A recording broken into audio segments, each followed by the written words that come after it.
I'm Kendra. I'm an ecologist and a nature photographer, and I love educating about bugs. So we had monarchs coming through our yard about end of March. So it was like 2-3 weeks ago ish. And so I just thought I would do a quick video on monarchs because they're in folks' yard right now, and if they're not in your yard right now, they are about to be in your yard in the United States. So I'm going to show you this little bugger that's been devouring our plant. So this guy is probably about 3 weeks old. See if I can get the phone to focus on him. There we go.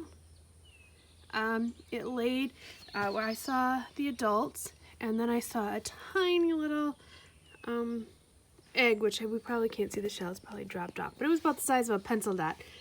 Way smaller than this, about half that size, but green. And then this guy started devouring. I think this is a swamp milkweed.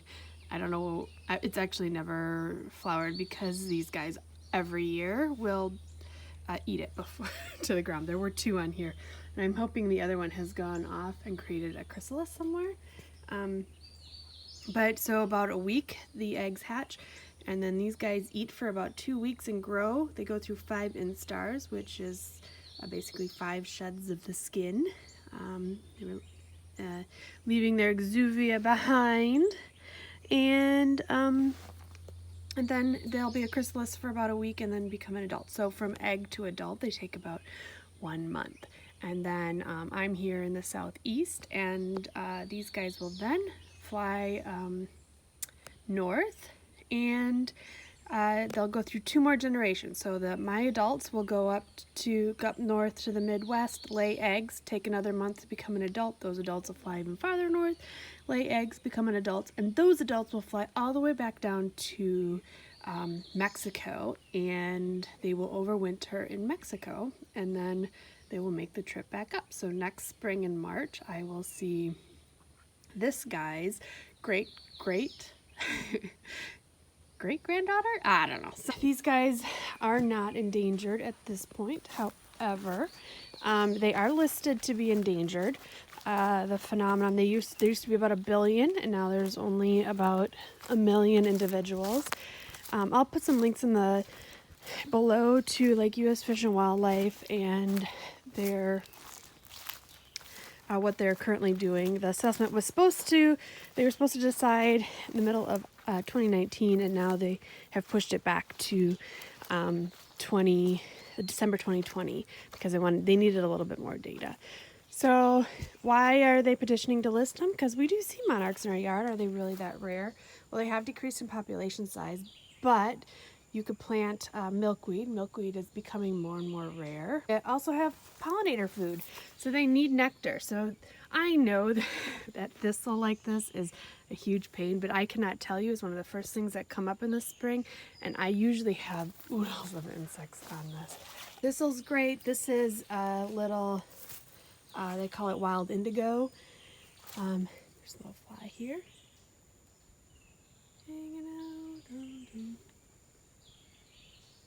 Little guy. This is a red buckeye, also a great pollinator plant. Bonus, hummingbirds love this. So the obvious plant that you do want to plant in your yard is milkweed, and I just need to add this especially for my friends in Texas, who I know it's so easy to get tropical milkweed there, and it's much easier to grow, I'm guessing, because it's found in lots of the various nurseries and garden centers.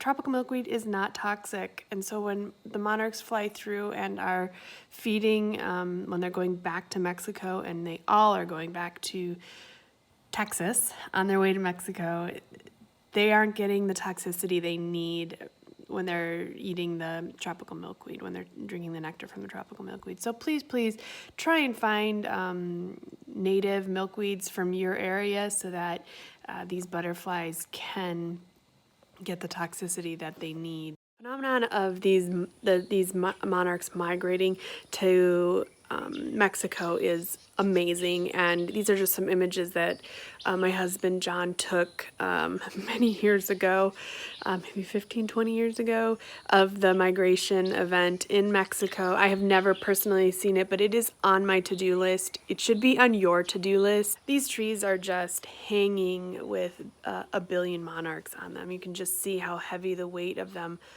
of all of these monarchs are on each limb, and this is a phenomenon that is in danger of going extinct for sure, and it is something that I hope you get to see someday, because it is inspiring and really makes you understand why we need to conserve nature, and how milkweed in New England affects what happens with nature in Mexico.